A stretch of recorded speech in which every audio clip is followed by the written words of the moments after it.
Anantapuram Janasena incharge మార్పుపై MLC Hariprasad స్పందించారు. పార్టీలో అనేక మార్పులు జరుగుతూ ఉంటాయని అన్నారు. గతంలో అక్కడ మరిరెడ్డి శ్రీనివాస్ ఒక్కరే ఉండేవారని ఇప్పుడు 5గురు కమిటీ ఉందని చెప్పారు. తన కూతురు పెళ్లి సందర్భంగా శ్రీనివాస్ హైదరాబాద్ లో ఉన్నారని తెలిపారు.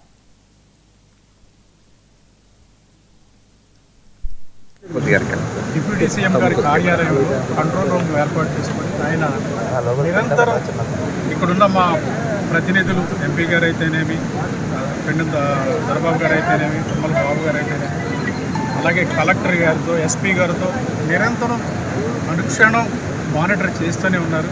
ఎటువంటి చర్యలు తీసుకోవాలి, ఈ తుఫాను దిశ ఏ విధంగా ఉంది, ఒకవేళ కాకినాడ వైపు ఈ పిఠాపురం దాటేటట్టయితే ఇక్కడ ఏమి చర్యలు తీసుకోవాలి, ఇటువంటి అంశాలన్నీ ఆయన అధ్యయనం చేస్తూ ఎప్పటికప్పుడు సూచనలు చేస్తూ ఒక్క ప్రాణ నష్టం కూడా జరగకూడదు, ఎవరికి ఎటువంటి ఇబ్బంది రాకూడదు, తక్షణం మీరు అందుబాటులో ఉండాలి, ఒక్క ఫోన్ కాల్ ఎవరన్నా చేస్తే మీరు వెళ్ళి వాళ్ళకి సహాయం చేసే విధంగా ఉండాలని ఆయన చెప్పిన మీదట ఇక్కడ అందరం ఎంపీ గారు, దర్బాబు గారు, బాబు గారు వీళ్ళందరూ ప్రజలకు ఎటువంటి సేవలు అందించారు.